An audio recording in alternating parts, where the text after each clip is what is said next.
the topic which I am going to cover is the statin and risk of new onset diabetes mellitus, that is dysglycemia, and I will touch something about the Indian perspective also. Look, for last 2 days we are talking about lots of new molecules, PCSK9, and lots of new research were going on the different pathophysiological modalities and how to tackle those modalities to give a beneficial effect on the morbidity and mortality of the patients. But at the end of the day, we are left with three options: statin, fibrates, and ezetimibe, apart from lifestyle management and exercise. These are the three things which are left with to play with our patients and with ourselves.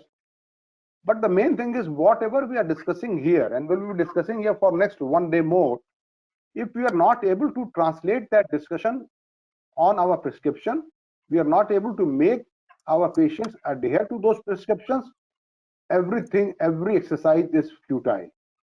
Now, you must be aware of such types of messages being circulated on social media, Facebook, WhatsApp, the latest scam to get you on statin drugs.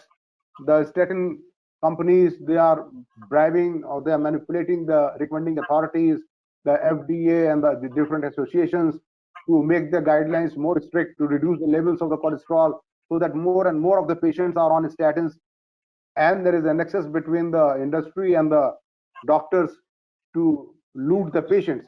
So this type of message is regularly circulating on social medias, and this many a times deters a patient to take a statin. Even the people, the doctors of our medical fraternity, they stop taking a statin without consultation. Many of my colleagues, they landed into trouble, they landed into CABG, and later when I asked that, did you stop your statin, he said, yes, I did stop after 2 tests. It was, the levels were within the normal limit, so I stopped it. So this is very disparate. So the main thing is, so on this issue, a study has been done in the Denmark, that pattern of statin use changes following media coverage of its side effect. So there was in the Denmark, media came out with such negative remarks on the tabloids, and that what was the effect of those negative remarks on the purchase of statin, on the prescription adherence. This was analyzed in a study there. So let us see what was the result of that study. The background was that the media plays a role in shaping opinions about medical decisions. For example, whether to initiate or stop treatment. An association between negative media attention and statin discontinuation has been demonstrated, but it may differ depending on the reason for the prescription and whether the user is new or long term. So they assessed this data on various points of view, that whether the patient who left the drug was a new patient, was an old patient, was having serious problems and he dropped the drug or not. So on those several factors, they assessed the data, and this was after the Denmark tabloid newspaper BT published on several occasions that there is a negative effects of using a statin in July 23, 2008. Now, the aim of this study was to explore whether a Danish newspaper article featuring the side effects of statins affects statin discontinuation in incident versus prevalent users, with the reason for prescription also taken into account. And the method was that they used the Danish registry to gather the prescriptions for, and they gathered the information for those prescriptions, that why the drug was written, for what indication it was written, and the prescriptions they corrected was from 2007 to 2008. That is before these news were published in the tabloid, and after the news was published, negative news was published in the tabloid.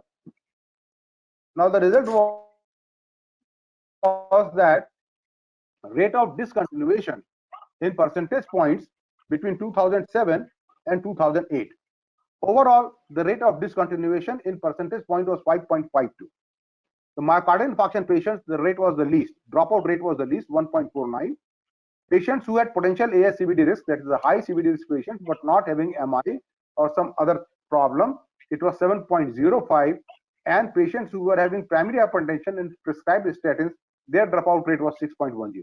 So here you can see that those who had already suffered a major setback in the form of myocardial infarction, they did not leave their drug with such news. So this gives a clear message that दर्द के आगे statin है. And those who had not suffered any adverse outcomes, morbidity or mortality, I will say not mortality but morbidity, they left the drug more. So now this is a tricky situation that the patient is scratching his head. What should I do? I have got a WhatsApp message that it is a hoax. The cholesterol, you need not reduce your cholesterol. This was all a humbug, and it is all to increase the drug sale. Whom do I trust? My doctor or my WhatsApp message or my Fufaji or my Mausaji or my neighbor who has stopped his statin for last 1 year and he says that he is okay, he has not suffered any problem. What to do? So here comes the major duty of we the clinicians, that we translate this knowledge of guidelines to our patients in a very effective manner so that he may not drop out from the statin therapy if indicated.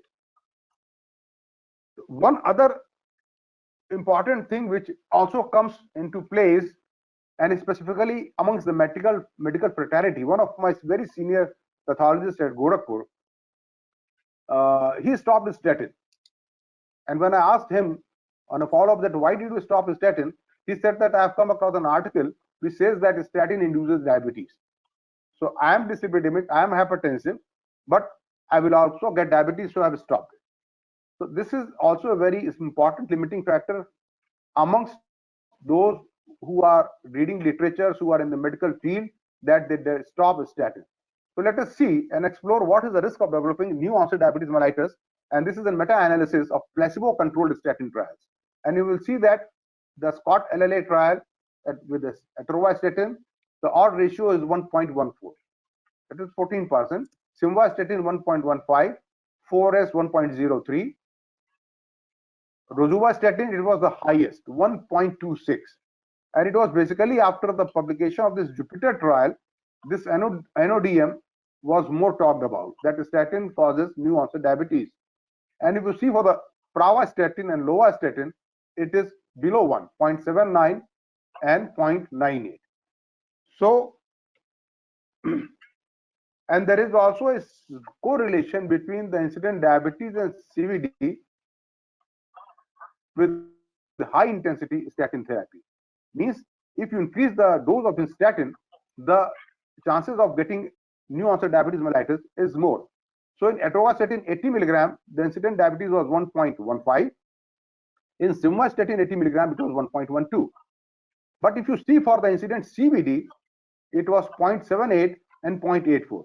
So though the incident diabetes was increased above 1, the incident CVD was much below 1. So there was a benefit of roughly of 22% to 15% for the CVD events. So the CVD benefit outweighs the risk of new onset diabetes mellitus.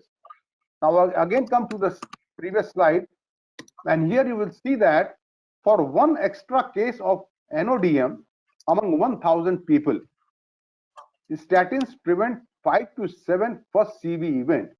So this is very important, and this should be talked about, that even if your blood sugar is bit raised, your HbA1c goes 0.2 or 0.3% higher with moderate to high intensity statin therapy, even then you gain a benefit out of statin therapy, which is much more than the risk of getting a little bit of dyslipidemia, which can be taken care of by changing the dose of your anti-hyperglycemic drugs.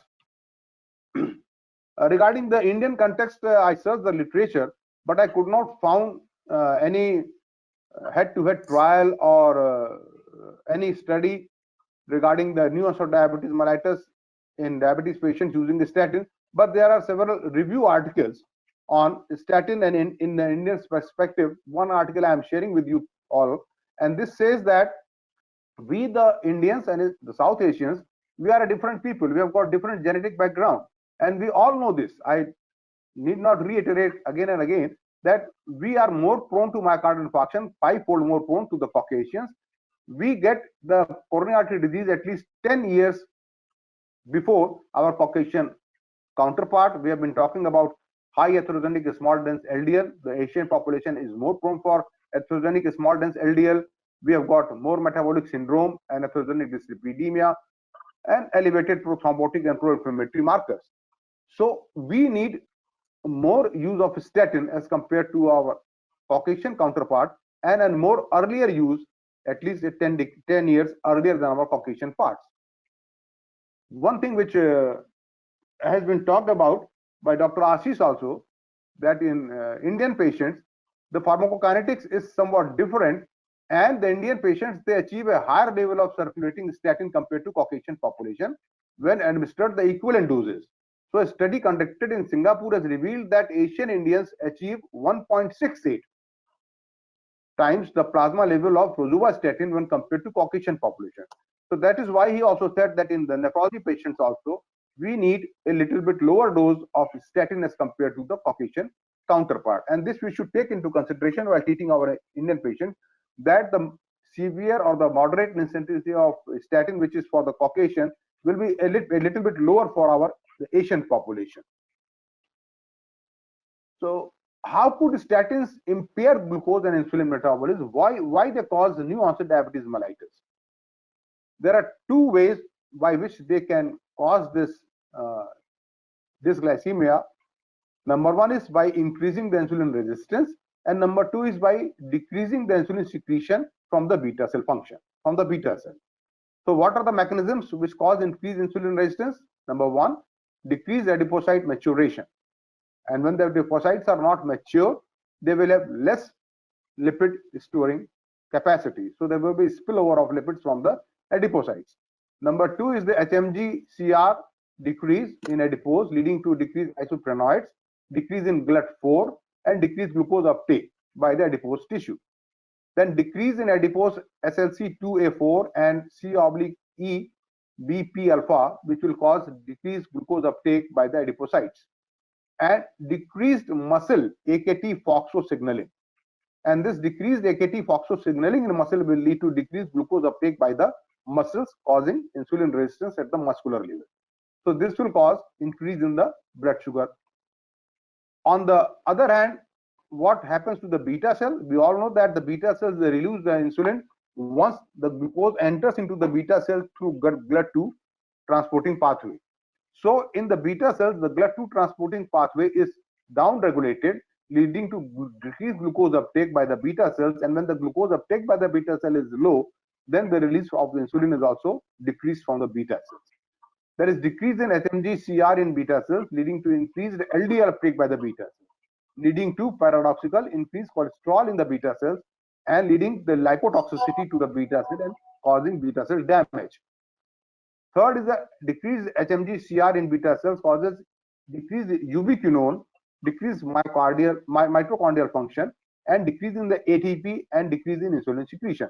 So by increasing insulin resistance on the one hand and by decreasing the insulin released by the beta cell, the statins could impair the glucose metabolism and cause hyperglycemia.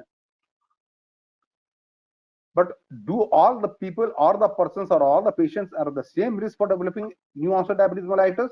No, there are certain markers by which we can ascertain that these are the individuals where we are to be cautious and we have to observe these patients in the follow-up for new onset diabetes mellitus.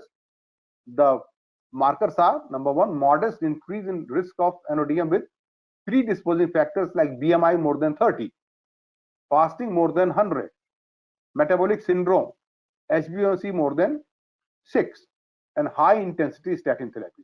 Means if a person is having metabolic syndrome, visceral adiposity, waist circumference is more, he is having pre-diabetes, or is instituted on high intensity statin therapy, these are the individuals who are more prone to develop new onset diabetes mellitus. What does the AHA-ACC guideline recommends in 2018? That in patients indicated for a statin therapy, identify potential predisposing factors to statin associated side effects including NODM. Continue statin therapy in patients with increased diabetes mellitus risk or NODM with emphasis on adherence, net clinical benefit, moderate incentive physical activity, healthy dietary pattern, and sustaining weight loss. So inform patients of the possibility of diabetes mellitus but it should not be a contraindication or reason for a statin discontinuation. So if your patient is drug naive, newly diagnosed, or a metabolic syndrome patient having dyslipidemia, hypertension, then in these patients you need to start with a low dose of statin, observe this patient in the follow-up for NODM, and you also have choice to choose amongst the statins and try to choose a statin which has got the least propensity to develop NODM, which we will be talking about in the subsequent slides. So the risk of new onset diabetes with the statin also increases with the age. This is also very important. And here you will see that in the Voskop's trial, the age was 55 on the top, the risk is the lowest. And as you go on the other trials where the age is 65, 63, 66, you will see that the pointer is much more to the right of the hazard ratio of odd ratio of 1. So as the age increases, the chances of getting new onset diabetes also increases, and specifically if that individual has been put on moderate to high intensity statin therapy. There is an additive effect of fasting glucose and statin intensity. I have already said that if the fasting glucose is in the pre-diabetes range, and if you are using a high intensity therapy in these patients, the chances of getting new onset diabetes is increased. You can just see that if there is no ranges of incident diabetes, if there is no statin, it is 3 moderate intensity, statin 3 high intensity 5. But once the plasma glucose fasting reaches to the pre-diabetes level 100 to 125, this incidence goes from 3 to 16, 3 to 26, and from 5 to 38. So if your patient is having impaired fasting glucose or is a pre-diabetic and you are using a high intensity, be aware that you will have to look for new onset diabetes in subsequent follow-up, and you will have to be vigilant.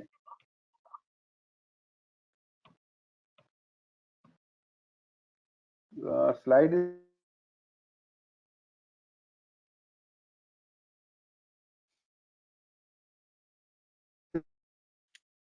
so the other thing now, the issue is statin induced NODT. Is it a class effect? Do all the statins have the same propensity to cause statin induced NODT? Let us see here. This for developing type 2 diabetes mellitus is different among statins. It is not a class effect. And you will see in this slide that amongst all the statins, Aturva, Simva, Rosuva, Prava, Lova, and Pitava. In India, we are using Aturva, Simva, very less we are using Rosuva. The other sort which we are frequently using is Rosuva, Aturva, Rosuva, and then Pitava is also not that frequently used. But you will see that the Pitava statin in this study, published in Lancet 2010, is negative for hazard ratio. It is only 0.70. While Aturva is 1.14, Simva 1.11, Rosuva 1.18. In Jupiter, they showed it 1.23 for Rosuva statin. So all the statins are not the same. This is a meta-analysis of placebo-controlled study. Again, the same slide I am again sharing, and here you will see that for Jupiter it was 1.26, which I have told, and for Pravastatin it was 0.98 to 0.18, 1.07. So Pravastatin and Pitavastatin, these are the two statins which are neutral for new onset diabetes mellitus. Pravastatin was the first generation statin which was used in the late 80s and early 90s, and Pitavastatin is the third generation statin along with Rosuvastatin. Now I will focus on some slides on Pitavastatin. Pitavastatin short-term head-to-head statin trial. What the knowledge we have gained with this trials, Pitava versus Atorvastatin or Rosuvastatin. There are two trials, the Saku et al. And Gumpresh et al. And both the trials are a short duration, 16 week and 12 week, and they infer that there is a comparable LDL-C reduction with Pitavastatin as compared to Atorva or Rosuva, but no change in HbA1c or fasting blood glucose. So they are dysglycemia neutral. Pitavastatin versus Pravastatin. So greater LDL-C reduction as compared to Pravastatin, it is a more potent, and the comparable lack of changes in the HbA1c or fasting blood sugar. So Prava also does not change the fasting blood sugar or the HbA1c, but it is a weaker agent as compared to pitavastatin. So pitavastatin has neutral effect on fasting blood glucose across dose range, whether 1 milligram, 2 milligram, 4 milligram, or 8 milligram. Across all the dose range, it was seen that it is neutral. So if you need to use a high dose statin therapy, you can use pitavastatin even in the high dose without being worried about new-onset diabetes mellitus or derangement in the glycemic control. This is very important. So all statins are not the same. This is the interpreted study, impact of pitavastatin and pravastatin on mean fasting glucose and HbA1c. It was a double-blind active control phase 4 trial in which adults aged 18 to 70 years with dyslipidemia and controlled HIV. These were the patients of HIV on antiretroviral therapy were randomly assigned to pitavastatin 4 milligram or pravastatin 40 milligram, and they both showed that both the drugs, the fasting blood sugar remained the same from 5.3 to 5.3 and from 5.5 to 5.5. So they both the drugs, they did not alter the glycemic control. Should metabolic pathway, that is how the statin is being metabolized in the body, be also a consideration? Yes, it should. We should take into consideration that a particular statin, how it is being metabolized in the body in a particular patient, especially in patients on multiple drugs and in the older patients. We all know that in the older patients, they have got many other comorbidities and they are on poly drugs. So chances of drug and drug interaction is 50% or more. So one should always try to use a statin which is not metabolized through CYP3A4, because many of the drugs are also metabolized by the same pathway in the liver, and this can alter the level of statin and cause side effects.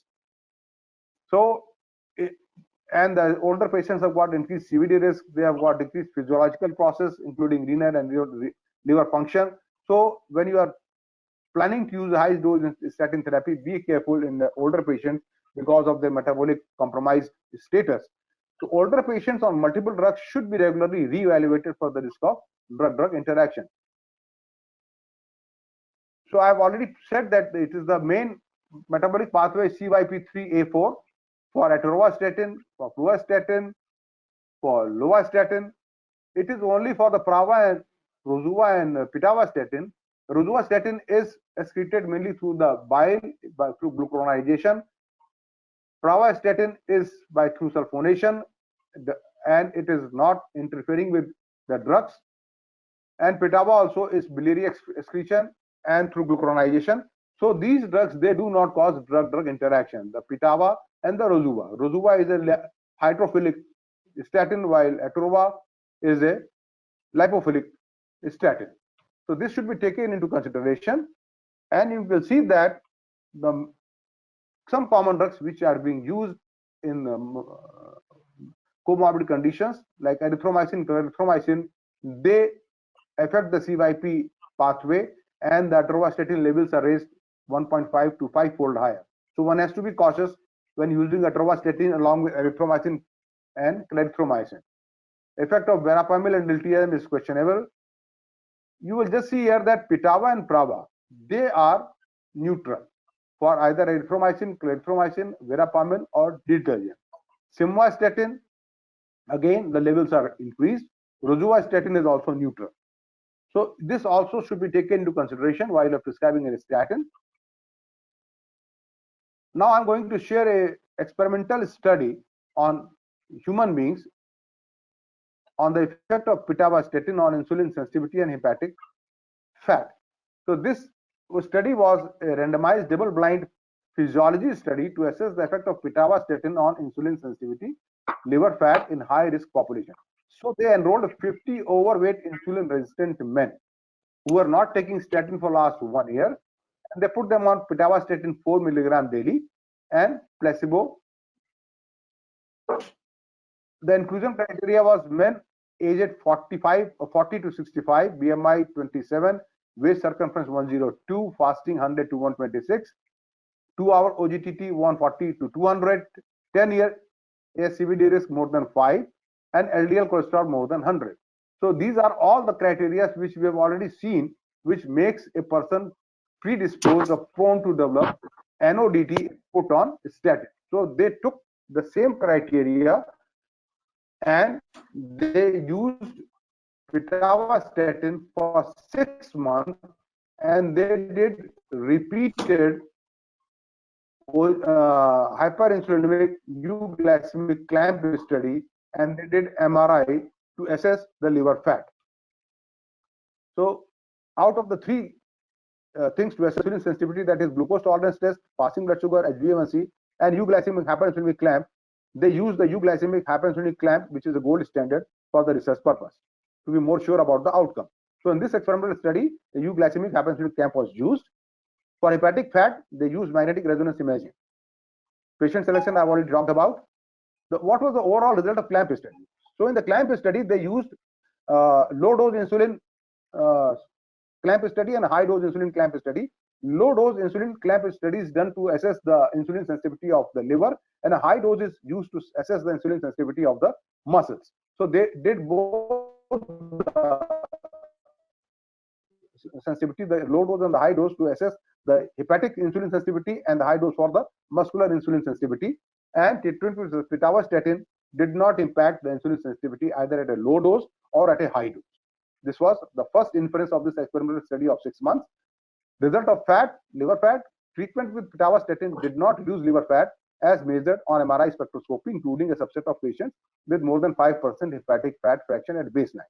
So no effect on liver fat and no effect on insulin sensitivity either at the liver level or at the musculature level. So this was very important outcome of this experimental study on human being. So NODT is not a class effect. We have seen the statins have different potentials for NODT. Sorry, the light has gone, so it has become dark. You will not be able to see me, but the slides are visible, I hope. Yes. So statins have different potentials for NODT drug-drug interaction. The statins have potential for NODT, do it in dose-dependent manner. So what is the take-home message? The take-home message is, for a layman, you can teach the layman the guidelines in their language. You will have to come down to their IQ level and talk to them in their level. So I tell my patients that, look, if your cholesterol level, the lipid profile level is coming normal for last 2 or 3 tests, it doesn't mean that you will stop it. Do you stop putting the seat belt, or do you stop putting the helmet if you have not met an accident for last 1 year? If you stop it, then your risk becomes the same as it was before 1 year when you are not wearing the helmet or not putting on your seat belt. So statin is just like a seat belt in your life or a helmet to prevent you, give you extra protection from any accidental CV event or cerebral event or peripheral vascular event. So keep on wearing that helmet to drive safely throughout your life and sail throughout your life. And this can be done on a mass education program during various prevalent platforms, so that, and talk to the patients in your clinic also, so that they do not drop out the statin once 1 or 2 reports come normal. And be cautious in a drug-naive patient who is metabolically obese, who is having pre-diabetes, to use a molecule which is dysglycemia neutral. And if you are using a high dose intensity statin therapy, be cautious to observe your patient in a follow-up for NODT. So further recommended areas of research for lipid management in Indians, because there is paucity of literature in Indian subset of population, is that pharmacokinetic studies of statin in Indian population should be done. Pharmacogenomic study for prevalence of SLCO1B gene variant in Indian population should be done. Adverse events data of patients already on high intensity statin, large studies on applicability of cardiovascular risk calculations to Indian. I think that we should all start make an habit of using ASCVD risk factor scoring QRIS2 by downloading it on our mobile through Play Store in all our patients to assess whether he needs a low dose, moderate dose, or high dose of statin therapy. We should make use of this ASCVD risk calculator in our routine practice. So in conclusion, the statins reduce their severity risk in primary and secondary prevention, including primary and secondary prevention among patients with diabetes mellitus. Clinical trials data would not support the risk of NODM as a class effect. Clinical trials do not support that pravastatin or pitavastatin increase glucose level. Pitavastatin studied over 6 months via euglycemic hyperinsulinic clamp did not affect endogenous glucose production, insulin stimulated glucose uptake, or liver fat. So thank you very much. Thank you.